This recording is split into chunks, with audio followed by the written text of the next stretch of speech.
Social media accounts ఉండొచ్చా ఉండకూడదా? మన దేశంలో ప్రస్తుతం పెద్ద ఎత్తున జరుగుతున్న చర్చ ఇది.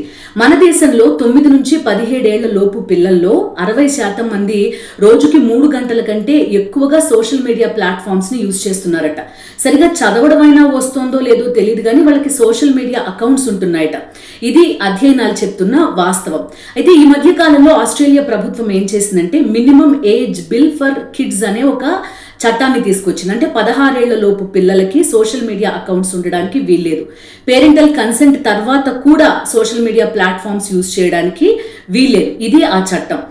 పిల్లలు అంటే స్కూల్కి వెళ్ళాలి, చదువుకోవాలి, అక్కడ ఫ్రెండ్స్ని చేసుకోవాలి, లేదంటే ఆడుకోవాలి.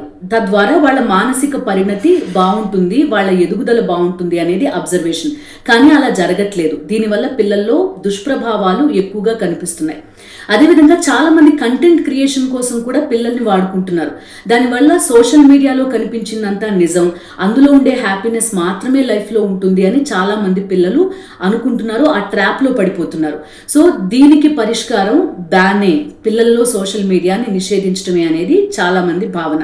అయితే రెగ్యులేట్ చేయాల్సిన అవసరం ఉందా, విధించాలా, లేదంటే కంపెనీలకి ఫైన్లు వేయాలా, లేదంటే పేరెంట్స్ కంట్రోల్ తీసుకోవాలా? మీ అభిప్రాయాలు ఏంటి తెలియజేయండి.